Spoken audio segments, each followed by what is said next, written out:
Hello everyone and welcome to Snap Take. This is Glazer of Snap Judgments. Today we've got 4 great decks for you.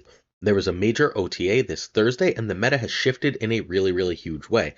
As such, we're going to bring you 4 great decks, kicking it off with this one that we're looking at right now from the multiple time #1 player on the Infinite Leaderboard Sizer, with which he has a great win rate. And then we're going to be moving from there over to the #1 deck currently in Marvel Snap that has a 75% win rate at rank 1. First, though, I'm going to tell you about my stream celebration later. We're doing what amounts to a subathon. I am moving to Vietnam in about 2 weeks. The channel will be fine. We might change the time we release videos, but this channel will go on as we did. So get yourself ready. We are moving to Vietnam and I'm trying to raise some money to help cover the travel costs, because it turns out moving across the world is crazy expensive. As such, I'll be streaming all day and all night at twitch.tv/PulseGlazer. Even if you don't care about the move, we're going to do some great Marvel Snap stuff. I'm going to be doing a tier list of every Series 4 and 5 card so that you can figure out what to buy, where your token should go.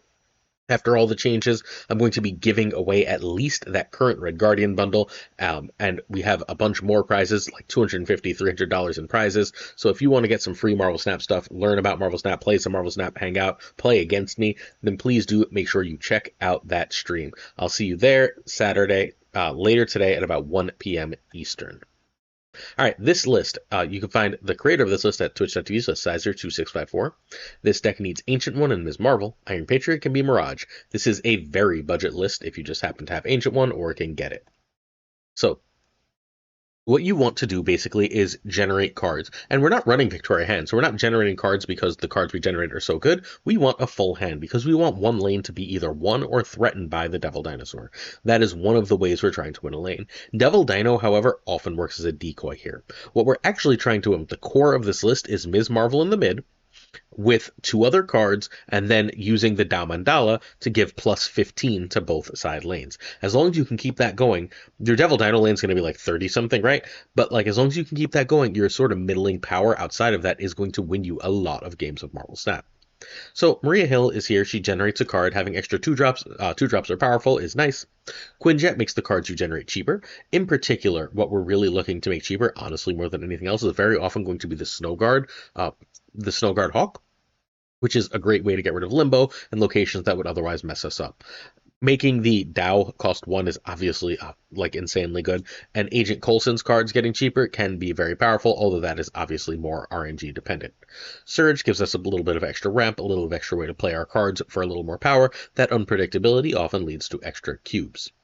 Cable, same idea. It also tells you what your opponent's doing, so you know what to play around. If you see an opponent with like a mid-range deck, you know that they might have Juggernaut, and you need to start to think and plan for that. That kind of thing is extremely important for this deck to know. Cable is thus the 2 of choice here.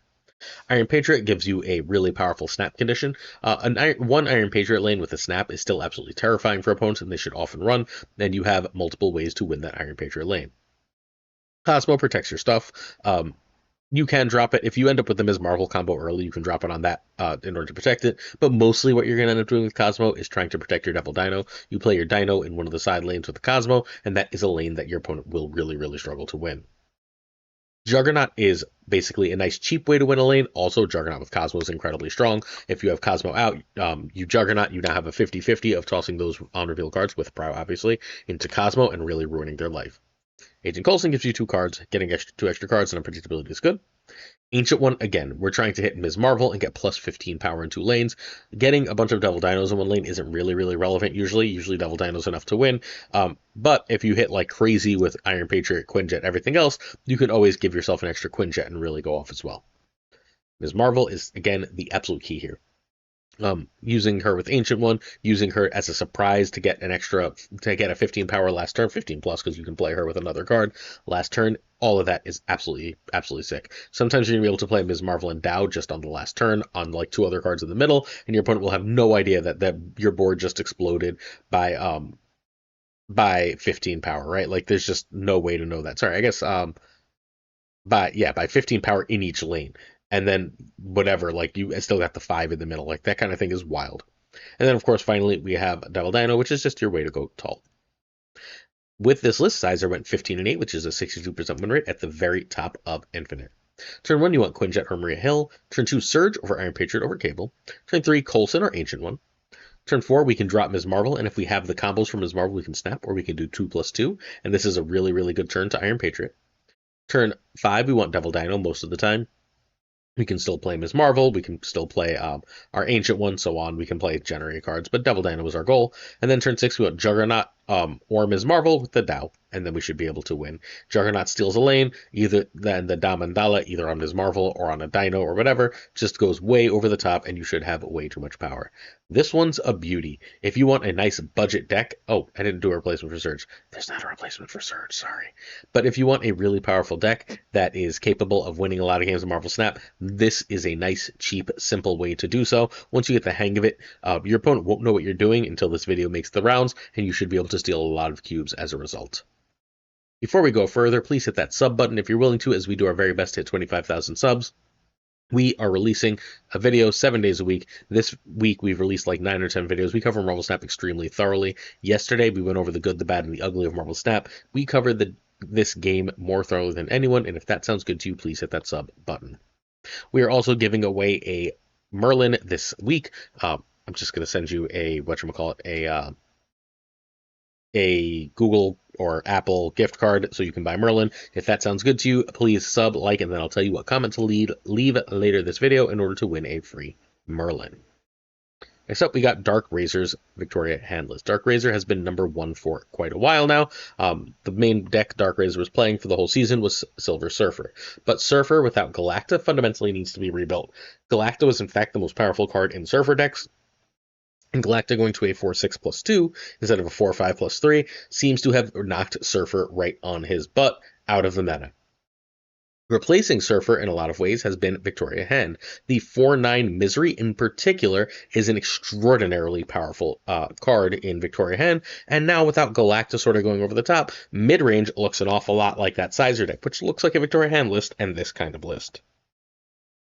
You can find Dark Razor streaming all the time. He's like 15. He's streaming on his summer vacation and rank 1. So twitch.tv/DRK_Razor, and you can go check out him streaming basically all summer.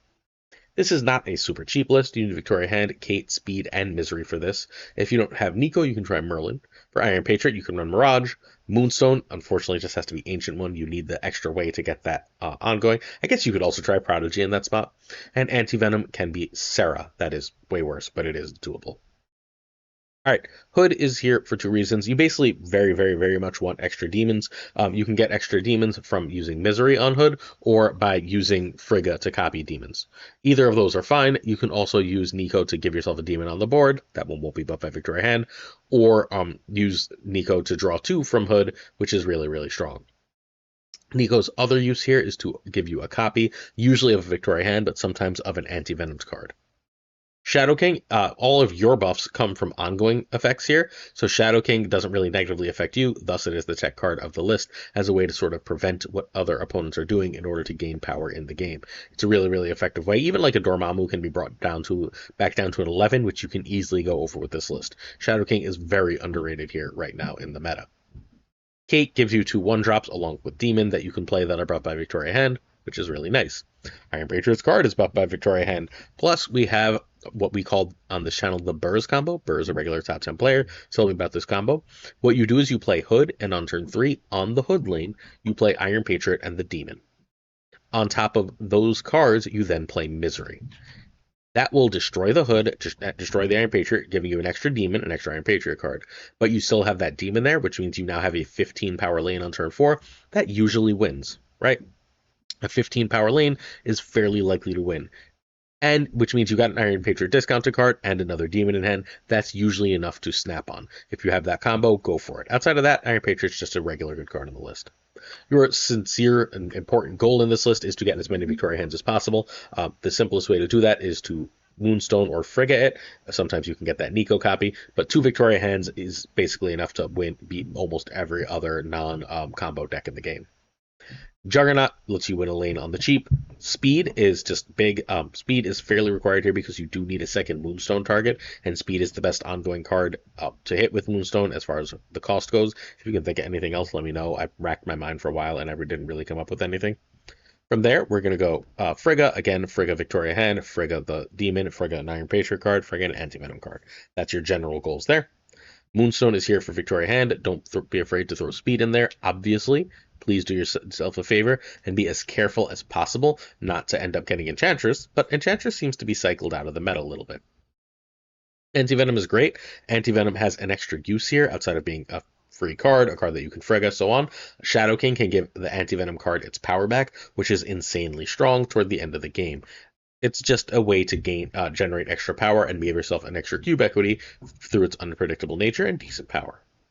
Misery is here largely for Hood, pretty good on Iron Patriot, and not actually terrible on Kate Bishop or Shadow King either. So, and plus, 4/9 is incredible stats, so Misery is a great, great card. I just realized Misery and Anti-Venom going together in a lot of decks is like that symbiote season has lasted a long time. I believe that was last October. So many, like, that was also Scream. That season really, really, really rocked, right? Like, long term, that was such a monster of a season. All right, so this is rank one. It was it was up to, like, as last I checked, literally before I recorded, it was up to like 54, 55 games, but the win rate is still about 75. It's been up to 76, it's been down to 73, but it's hanging around there in the number one spot on the Infinite leaderboard. Hugely impressive. Turn one we want Hood. Turn two Hand of Frigga over Iron Patriot if we think we can win, or we can just Kate. Remember, if we just drew Hood and we have the Hood combo, we could also now play Hood, the burst combo. Turn three we want Frigga or Speed, generally speaking. Frigga if hand. Speed, it's just a generally fine play. If the Iron Patriot hit is great and you need to win it, you can Juggernaut. You can also do the Demon and Iron Patriot thing for the burst combo. Anyone who's new here, by the way, if the card is written in white, white means this is often a snap. You should be looking to snap at some point in this game if you're getting this card and you don't think your opponent go over the top. Green means a conditional snap. You're snapping if this thing works out right. If this thing works out right, you should be snapping to chase your opponent away. Turn 4, we want Moonstone on hand. We can also Misery on Hood. Otherwise, we want to drop Anti-Venom, or we can 2/2. And a note that turn 4 is the last turn you can Iron Patriot, win Iron Patriot lane, and get that discount. Turn 5, if we haven't generated cards, now we must, or we can just go Victoria Hand and Frigga if we've been generating earlier cards. Turn 6, Shadow King, and a bunch more generated cards. Win the damn game. Enjoy yourself. You should have a ton of cubes, because this deck is really, really sneaky in how much power it puts up. Like, just the decent stats on Misery, Anti-Venom, and Moonstone, and like speed, really do add up when combined with the buffs for Victoria Hand to be sort of Surfer-esque. Again, Surfer was with Galacta in the meta, just more power than this deck. This deck is now more power. This is where that mid-range power spike deck lives right now. If you want to play something that you're going to win a lot of games with and people aren't going to expect, this is where to go. Dormammu. This is our last chance review of Dormammu. I don't think I need more information. This card is not very good. It's good, it's fun, but it's not great. So you don't have to get Dormammu, especially because you can always pick it up using tokens later. I think Dormammu is, for most people, a skip unless you really love Destroy. If you really love Destroy, obviously go buy this right away. I don't love Destroy, but I'm really enjoying this card. I'm having a blast with it. I'm very happy to own it because I think this is one of the more fun cards in Marvel Snap. But it is very, very predictable. And the downside to Dormammu is it's so difficult to snap with, and it's very easy for your opponent to snap or run against. If they can see what you're doing with the Dormammu, they can tell where you're going to play the Dormammu, and they snap, that means they can probably answer it, right? They figured out how to beat it, and now you have to run. If you snap, they should be able to see what you're going to do, where you're going to play Dormammu, what your power is. They should be able to decide if they can beat that and run effectively. That sort of creates a problem for you with Dormammu in the game. I think the Ritual 3 should probably cost 2 if this is going to be a meta card. But for the time being, this is a card that's probably a miss, even if it is very, very fun. All right, we covered this list actually a few days ago. However, Eggy updated it and climbed into the top 100 with it from about rank 500, and he swears that this one change is the secret sauce to this list being great, and that one change is Cosmo. We'll talk about its use momentarily in this deck. So you can find Eggy at twitch.tv/121Eggy, another teenage Marvel Snap prodigy. I believe Eggy is also about 15 years old. This deck needs Mockingbird and Dormammu. Nico can be X23 or Hood. Right. So Nico gives you mostly the Destroy 2. The Destroy 2 is absolutely amazing with Dormammu, but it's also completely amazing in that it works super well with Mysterio, it works super well with Bucky, and it can help you get all of your combos going. So, like, it lets you make sure that you see your Mockingbird. It helps you draw your death, all that kind of good stuff. Squirrel Girl is a double use card in this list. It makes Mockingbird cheap, and then when you destroy Squirrel Girl, you also get cheaper death. Those things are nice to have. Bucky, when destroyed, gives death when cheaper, makes Mockingbird cheaper. Again, see the synergies here. Mysterio makes Mockingbird cheaper and gives you extra fodder to destroy to make death cheaper. Sensing a pattern here? All right, that's what those cards do.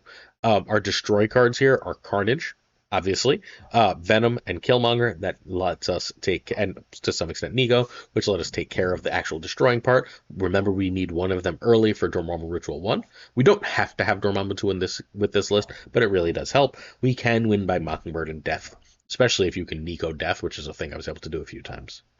Juggernaut is your way to steal cubes in this list. Juggernaut's power is when your opponent's going to try and Shang that Dormammu, you can get rid of that nonsense. You can also end up using Juggernaut on the last turn of the game. With the summon spell, you can get Dormammu to win one lane and use Juggernaut to win another one without nearly as much requirement. Mockingbird is cheap power relatively early. If you go Squirrel Girl into Mysterio, you can play Mockingbird and Carnage on turn 3, which is wild. At that point, you're also likely to have a cheap enough death to play, and playing 12 power as on top of everything else is pretty damn nice. Because Dormammu is so predictable, and because death is often going to have to be played early so that you can go 3+3 at the end, Cosmo is amazing. Cosmo protects a lane. It says this lane is just mine now. There's nothing you can do about it. And that allows these other powerful cards to steal the other lane. Because this deck is so vulnerable to Shang, you should also still generally have Prio though, because you're running like Mockingbird and Death and stuff. You should be able to use Cosmo and Juggernaut to steal a bunch of extra cubes for this deck. This one is top 100. This is one of the two best Dormammu lists, in my opinion. Turn 1, Squirrel Girl. Turn 2, Mysterio or Bucky. Turn 3, Mockingbird or Destroy, and once in a while, Mockingbird and Destroy. Plus the first Ritual. Turn 4, we want Destroy 2 and Ritual 2. We can also just drop a Mockingbird or drop some cheaper stuff as necessary. Turn 5, we're going Ritual 3 and Mysterio, or a Mockingbird and Destroy. And then turn 6, we're doing 2 of Cosmo, Ritual 3, and Juggernaut. And hey, once in a while, Death is just free or cheap around here anyway. I love this list. I don't know. Again, I don't think this list is great. I don't think Dormammu is great. This is a very mid-range list, but its power output is really impressive if you're good with it, even if it is a little too predictable. Come check me out on stream today at twitch.tv/PulseGlazer. Don't forget, 1 p.m. Eastern-ish. Our season pass question is, how do you feel about where the OTA has left the meta? The OTA seems to have removed a lot of the Galactidex from the meta, all of the Thanos. How do you feel about where the meta is right now? We're also giving away a PAX code this week, and if you'd like to win a PAX code, remember to follow me at youtube.com/@comicbookclick, CLIQUE. You'll see my video with my usual thumbnail there. You comment on that, and you're entered to win a PAX code.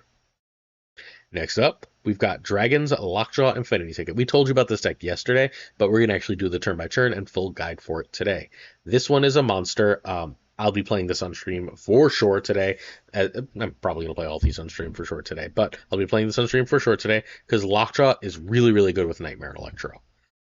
Those two cards really sing with the new Lockjaw because you're only getting that one trigger, so you don't have to worry. Sometimes you're going to throw Nightmare in and you're going to get Electro or Ebony Maw and be sad. But every other hit is basically decent, and now you've got your Nightmare or Electro off without the downside. So it's you've got so many good hits, and then you don't have to worry about multiple rotations. The new Lockjaw is absolutely great for this type of list.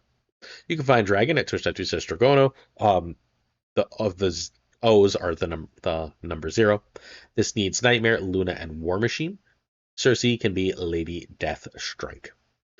So the reason we have Cersei, well, there's a few reasons we have Cersei / Lady Deathstrike. First, turning a Sentry Void, a Hood, a Nightmare, an Electro into a better card is really, really great, right?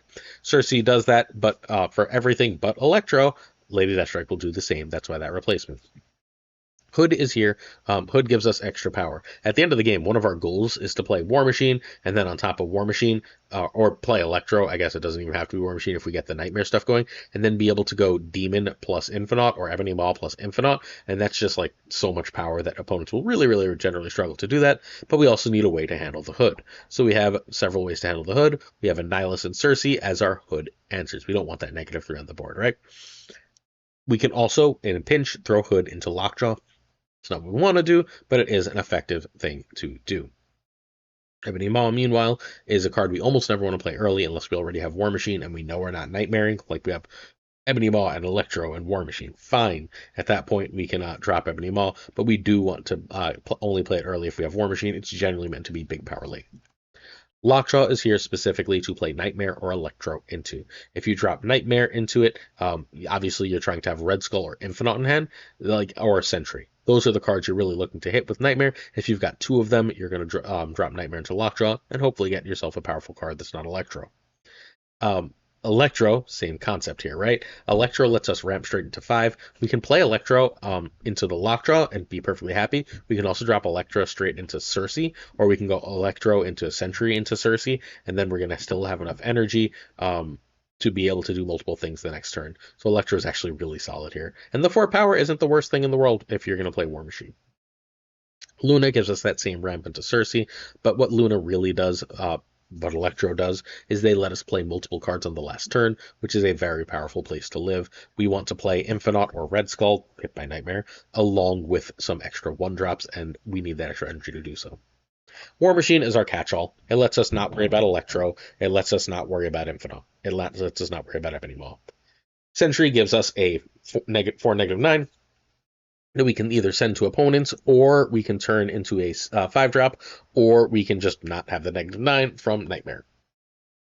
And Niles and Cersei, we've established already what they do. Red Skull is a strange card because it's really, really great when you do hit it with Nightmare, but when you don't always want to play it. You have to be careful with it. Try and play it in a location where you know you're like late, where your opponent doesn't really, really want to commit a lot of power, where they want to like try and win with 1 or 2 cards, and then Red Skull seems really good. And Infinite's obviously just the biggest and best thing you could do.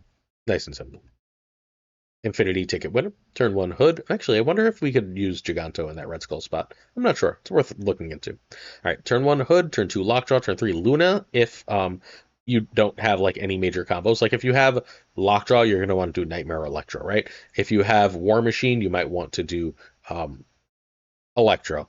If you have if you have Cersei, sorry, if you have Cersei, you might just want to drop Luna, though, right? If you don't have any of your big combo stuff or Lockjaw, you might just want to do Luna, and then that leaves your options open. Turn 4, War Machine. If you can get War Machine going and they can't stop it, it's probably the most important card in the deck over Sentry or Cersei. Turn 5, Annie, Red Skull, or Cersei, again, pending what the opponent has. Turn 6, we look at Infinite or 5-drop. Red Skull could be Annie or Cersei still, plus Maw or Demon. It's sometimes plus Maw and Demon. There are games where you're going to go like Cersei, Ebony Maw, and Demon after War Machine to end the game, which is just wild.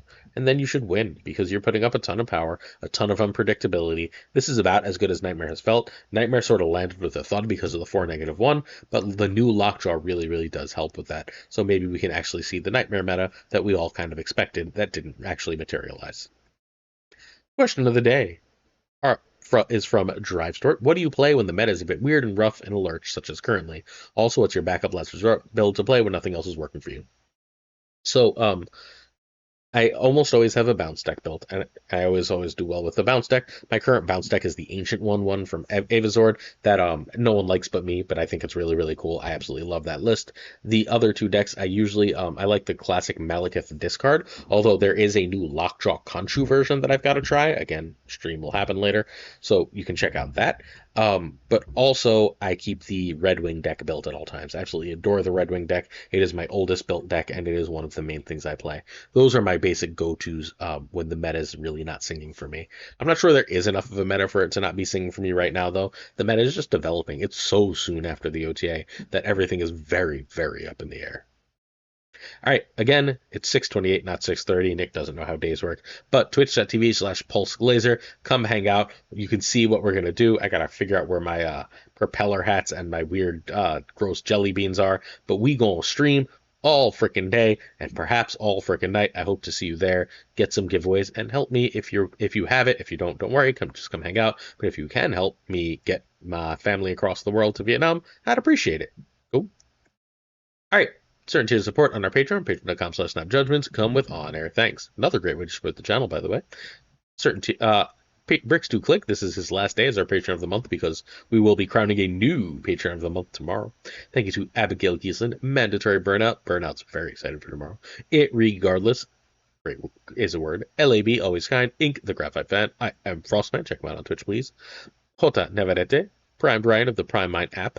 Ryan Burke, hey Berkey. Ryan Wood Snap, check him out on YouTube. Ryan Wrench, Caretaker Lee, the King of Questions. Quayray, coming all the way from Japan. Hopefully you're feeling well, my friend. Kazushi, killing it in the top 100. Archangel 3K, that's 4Ks in a row, baby. Alliance Leader Time, Black Dahlia, coming from down under, I believe. Pyrofro, say Pyro. The Goat Seeker, Goatsy Code, that's our 4 Alliance Leaders. Hallowed, only Fox, Synth, Ratnick, Absolute Shannon, hey Shannon, Nightmare, Wake Up, Dirty Casual Filthy, Mr. Kerfuffle, Kick Cables, Ginger Prime, Philly, as my wife messaged me, and now I have to get through this a little faster so that I can reply. Ginger Prime, Philly, Haplo, Kenny Loggins of the Danger Zone, The Bizza, Black Jeebus 23, Extra C, and Skippy G, Rhyming Friends, Jessica Gamble, Jess, Mr. Slush Death, hopefully you're doing well, King of Bros, Bro Up, The Great Kazoo, Werewolf, Steve-O, 131, Kev Ciota, Clan, Colonel Foreman, Rob Silverman, David G. Wingfield, Steven, Brian Kaufman, Tristan Martin, Jason B, Mr. Craig Sterry, Matt V, Corey, Corwin, John Q, Jimmy McQ, You Stout A Sage, One Big Man, Milkman for Reels, Cactus Jack, Reapser, Yo Marco, Quick Ted Pro, Quid Pro Joe, Snap Decisions Joe.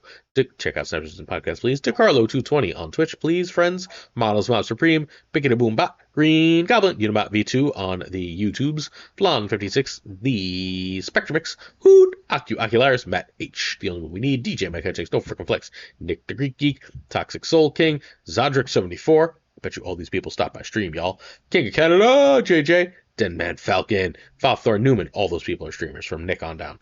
There are the YouTubers or streamers. King of Canada, JJ, Denman, Falcon, YouTube, Thor, Newman, YouTube and Twitch. Damn it. Probably live right now, by the way. Jonesy, Snapped, YouTube.